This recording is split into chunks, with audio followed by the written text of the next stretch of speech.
ارے بھائی یہ نماز تھوڑی ہے، یہ تماش بھی نہیں ہے. یہ دل کو بہلانے کو غالب یہ خیال اچھا ہے کہ یہ نماز پڑھ، نہیں نماز نہیں پڑھ رہی ہے. یہ دھوکہ دے رہے ہیں کس کو؟ اپنے آپ کو. اللہ کو تو نہیں دھوکہ دے سکتے. اللہ اکبر. اب آپ سے اگر کوئی پوچھ لے، آپ کا کوئی غیر مسلم دوست، کہ پٹیل صاحب، انصاری صاحب، سیفی صاحب، قریشی صاحب، ذرا اسلام کا مطلب بتاؤ شارٹ فارم میں، شارٹ، تو کیا بتاؤ گے؟ نماز پڑھنے کا نام اسلام ہے؟ روزہ رکھنے کا نام اسلام ہے؟ کیا کہیں گے آپ؟ آپ کے پاس وہ دو لفظ ہیں، آپ نے کچھ ایسا آئیڈیالوجی اسلام کی پڑھ کے اس بات کو تہیہ کر لیا کہ کوئی ہم سے پوچھے گا اسلام کے بارے میں تو ہم 1 منٹ میں بتا دیں گے بھی ہمارا دھرم یہ ہے. کچھ سوچا آپ نے کبھی ایسا؟ کبھی آپ نے یہ سوچا کہ ہم مسلمان کیوں ہیں؟ اچھا کبھی ایسے سوچا ہے کہ ہم نماز کیوں پڑھتے ہیں؟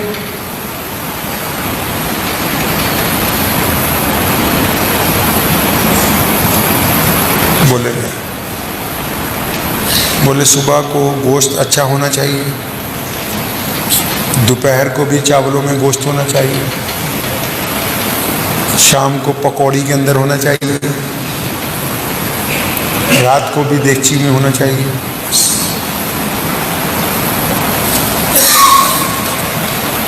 دو لفظوں میں پیارے محمد علیہ الصلوۃ والسلام نے دین کو بیان کیا. 2 لفظ. آپ صلی اللہ علیہ وسلم نے جب ابتدا میں لوگ مسلمان ہونا شروع کیا، سب سے پہلے ہم سب کی ماں امی خدیجہ الکبریٰ رضی اللہ تعالیٰ مسلمان، پھر ابو بکر صدیق رضی اللہ تعالیٰ، بچوں میں مولا علی کرم اللہ وجہہ رضی اللہ تعالیٰ، سیدنا غلاموں میں سیدنا بلال رضی اللہ تعالیٰ. تو ان لوگوں نے پوچھا تھا یا رسول اللہ صلی اللہ علیہ وسلم، اس وقت تو نماز فرض نہیں ہوئی تھی، ابھی روزے نہیں آئے، حج نہیں آیا، یا رسول اللہ آپ کے ایمان، آپ کے دین کو قبول کر لیا، آپ کے اللہ کو اللہ مانا، آپ کو اللہ کا رسول مانا، آپ کرنا کیا؟ اسلام ہم سے کیا چاہتا ہے؟ کیا کریں ہم؟ تو محمد رسول اللہ نے بڑا آسان سا جواب دیا. فرمایا جس نے اللہ اور اس کے رسول صلی اللہ علیہ وسلم کی اطاعت قبول کر لی، اب اس پہ لازم ہے کہ وہ دنیا کے تمام لوگوں کو برابری کا درجہ دے گا. اب اس پہ لازم ہے کہ وہ گورے اور کالے میں فرق محسوس نہیں کرے گا. اب اس پہ لازم ہے کہ وہ کسی غیر مذہب والے کو اپنے سے کمتر نہیں سمجھے گا. اب اس پہ لازم ہے کہ وہ کسی کم اچھے کپڑے والے کو اور کسی شہزادے کو آپس میں فرق محسوس نہیں کرے گا. نبی علیہ السلام نے یہ 2 لفظوں میں دین سمجھایا. دیکھو اللہ کو ایک ماننے کی بات تو آدم علیہ السلام سے شروع ہوئی، ابراہیم علیہ السلام تک آئی. رسول اللہ نے انقلاب یہ برپا کیا کہ اب اللہ کی عبادت وہی لوگ کریں گے جو ایک رسول اللہ کو مانیں گے. صرف ایک اللہ کو نہیں، جو ایک رسول اللہ کی اطاعت کریں گے، جو ایک رب کی ایک رسول کی اطاعت کریں گے، اور جو ایک رب اور رسول کی اطاعت کرنے کے بعد دنیا کے تمام انسانوں کو، چاہے وہ مسلمان ہے، چاہے وہ غیر مسلم ہے، چاہے ان کا دھرم کوئی بھی ہے، اگر ان سے وہ نفرت کرتا ہے اور اس کے دل میں ہے کہ میں مسلمان ہوں اور میں دوسرے کو اپنے سے چھوٹا سمجھتا ہوں، تو ابھی اس نے اسلام کو سمجھا نہیں ہے. محمد رسول اللہ کا دین کائنات کا وہ پہلا مذہب ہے جس نے انسانوں میں سے اونچ نیچ کو ختم کر کے ان کو برابری کا درجہ دیا ہے. تو اسلام تو 2 لفظوں میں. اب یہ کام بہت بڑا تھا. کون سا کام؟ لوگوں کو برابر کرنے کا کام بہت بڑا کام ہے. اب اس بڑے کام کے لیے رسول اللہ صلی اللہ علیہ وسلم کو اچھے لوگوں کی ضرورت تھی. انہوں نے اللہ تعالیٰ سے میٹنگ کی، اچھے لوگ چاہیے تو اس کے لیے کیا کریں؟ تو اللہ تعالیٰ نے نماز دی، روزہ دیا، حج دیا، زکوٰۃ دی، نیکیاں دی کہ جو لوگ یہ کام کریں گے نا وہ اچھے بن جائیں گے، وہ آپ کے دین کے کام آئیں گے. بات سمجھ آ رہی ہے آپ کو؟ نہیں. نماز کیوں پڑھتے ہیں ہم؟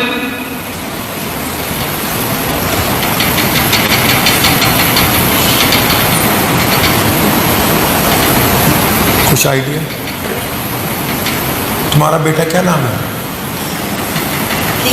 نماز کیوں پڑھتے ہیں؟ ثواب کے لیے. ثواب کے لیے پڑھتے ہیں. اور باقی لوگ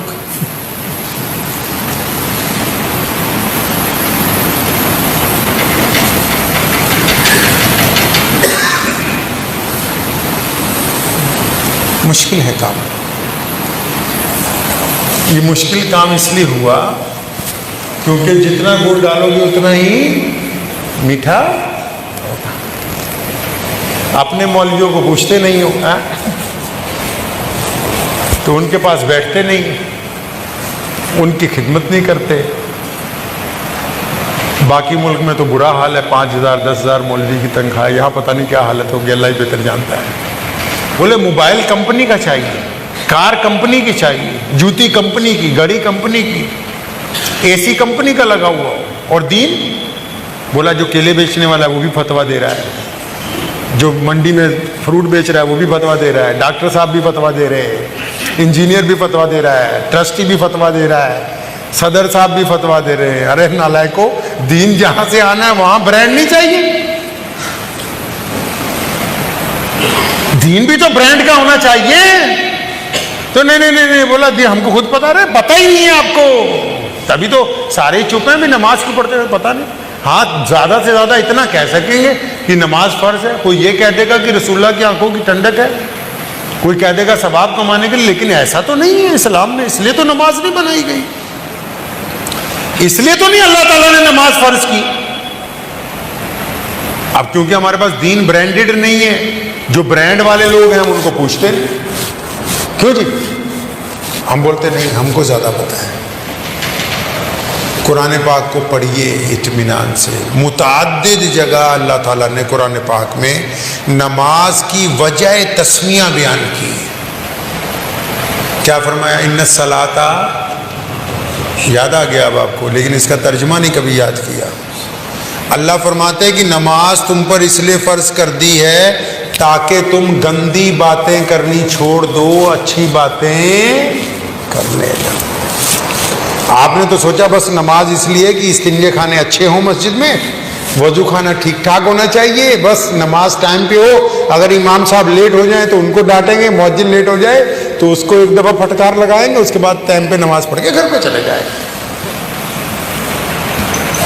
اس لیے تو نماز نہیں بنائی. وہ جو رسول اللہ کا پیغام ہے کہ اللہ اور اس کے رسول کو ماننے والے انسانوں میں برابری لائیں گے, محبت پیدا کریں گے, اونچ نیچ کو ختم کریں گے, ایک ہی صف میں کھڑے ہو گئے محمود اور ایاز, نہ کوئی بندہ رہا نہ کوئی بندہ نواز. بندہ صاحب و محتاج و غنی ایک ہوئے, تیری سرکار میں پہنچے تو سبھی ایک ہوئے. یہ جو آئیڈیل ہے کہ ایک مسلمان غیر مسلموں کے درمیان بھی محبت کا پیش خیمہ بن کے رہے گا, یہ جو آئیڈیل تھا, اس آئیڈیل کو مکمل کرنے کے لیے اللہ نے نماز دی تھی. یہ جو آپ نے مسئلے بنائے ہیں ان کو فروعی مسائل بولتے ہیں. یہ ضروری تو ہیں لیکن یہ نماز کی قبولیت کی علامت نہیں ہے, یہ دین کی ضروریات ہیں. کیا ہیں جی؟ ضروریات. کیا ہیں جی؟ مقصد نہیں ہے. کیا مقصد نہیں, ضرورت ہے.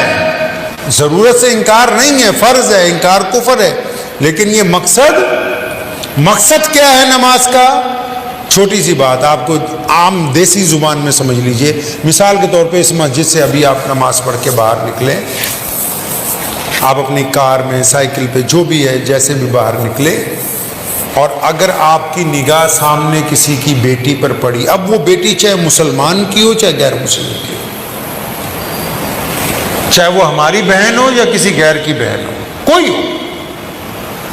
اب ایک بندہ نماز پڑھ کے باہر نکلا, اب سامنے کسی کی بہن جا رہی ہے, بیٹی جا رہی ہے, ماں جا رہی ہے.